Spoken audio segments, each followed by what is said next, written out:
Desde tiempos de los grandes avivamientos espirituales en los Estados Unidos y Europa, la Iglesia en Latinoamérica ha estado orando por un despertar que transforme la decadencia estructural del continente.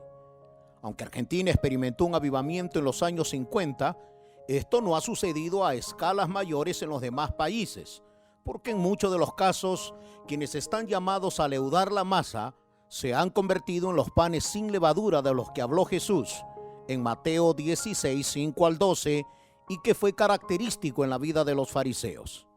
Tal vez existan otros ingredientes en nuestras vidas como talento, capacidades administrativas, visión profética y hasta un barniz de espiritualidad religiosa que nos hacen parecer cristianos leudados por el pensamiento del Evangelio, pero que debido a serias fallas en el carácter y una falta de integridad que no se está dispuesto a corregir, mutilamos el verdadero potencial de la iglesia para influenciar y transformar un sistema que sabemos es contrario a nuestras convicciones, pero que toleramos porque no nos incomoda del todo.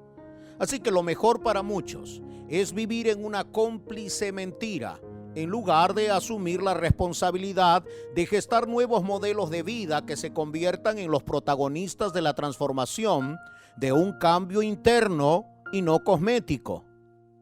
La influencia de la iglesia sobre todas las estructuras sociales siempre será el resultado de que los cristianos encarnemos la vida y las propuestas del Evangelio de Cristo en los distintos escenarios donde hemos sido puestos por Dios para ser protagonistas principales y no actores segundones.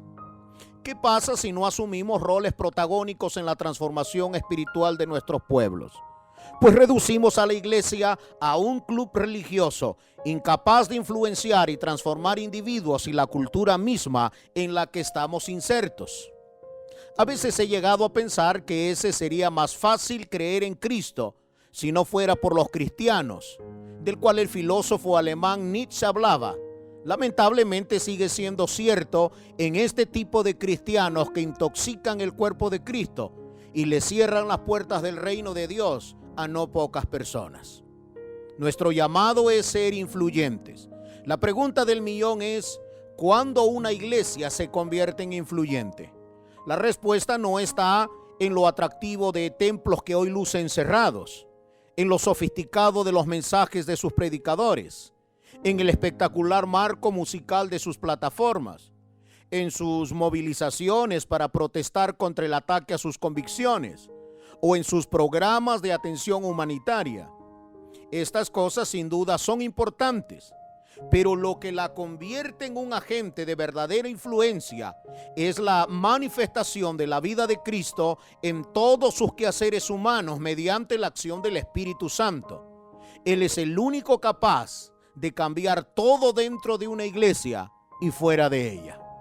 Una segunda cosa que creo convierte a la iglesia en un agente de verdadera influencia y transformación es su capacidad antiséptica contra la corrupción moral y espiritual del contexto donde le toca ser protagonista.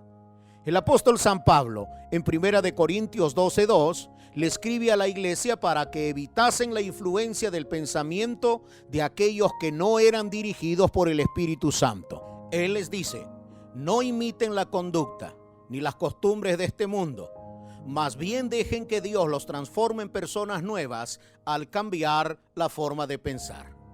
Pablo sabía que el mayor problema de los creyentes en todas las culturas es pretender vivir la vida del reino propuesta por los evangelios, pero aferrados a la levadura de una cultura que le es totalmente contraria.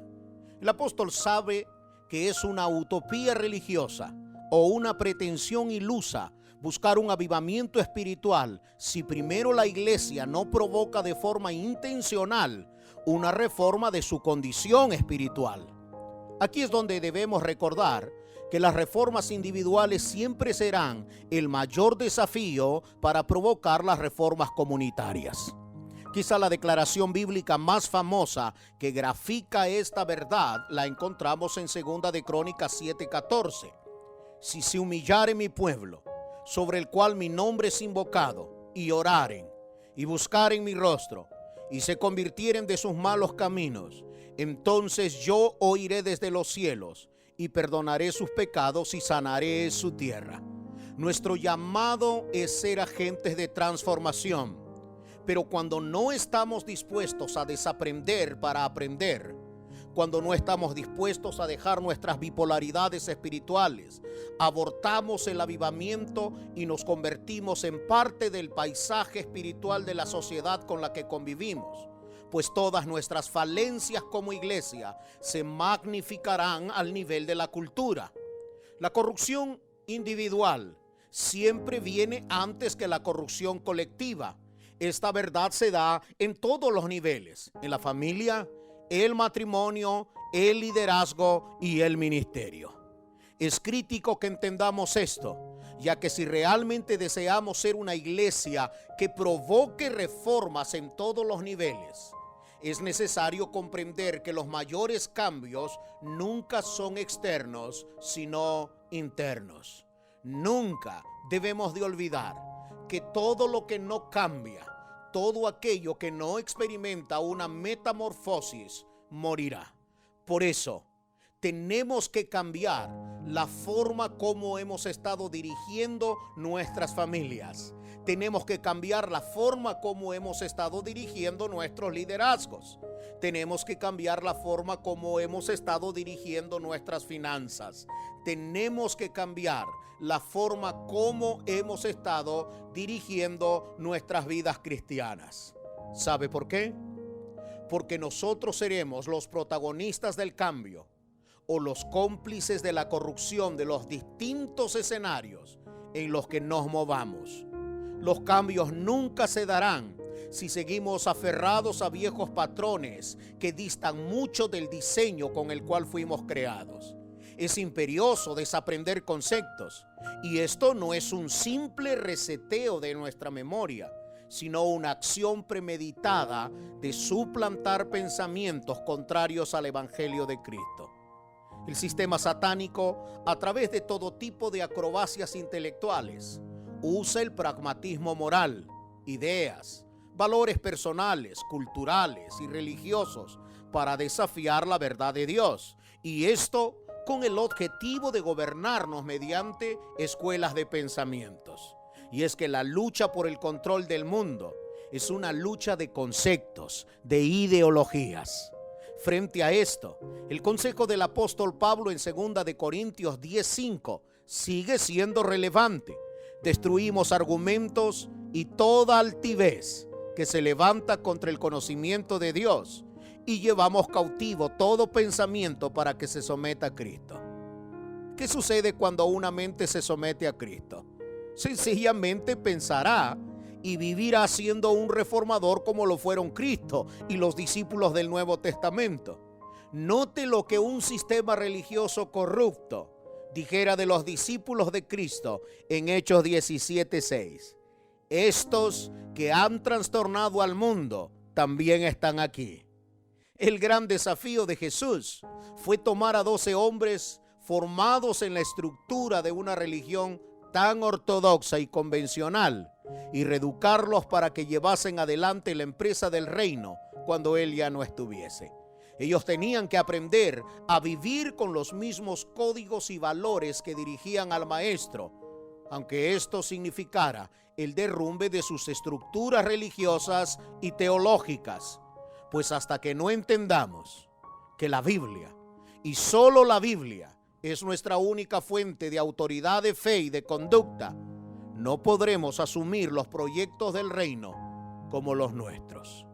Por eso Pablo nos invita a experimentar una metamorfosis mental provocada por la revelación de Dios, que nos ayude a tener el discernimiento espiritual necesario para comprender lo que antes no comprendíamos y discutíamos.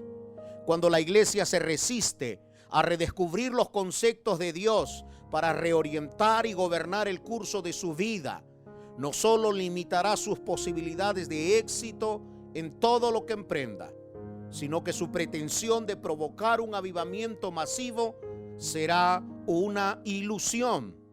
Tenemos que derribar pensamientos que han envenenado el alma de la iglesia, convirtiéndola en una elegante señora religiosa, pero sin ningún poder para transformar individuos y la historia misma.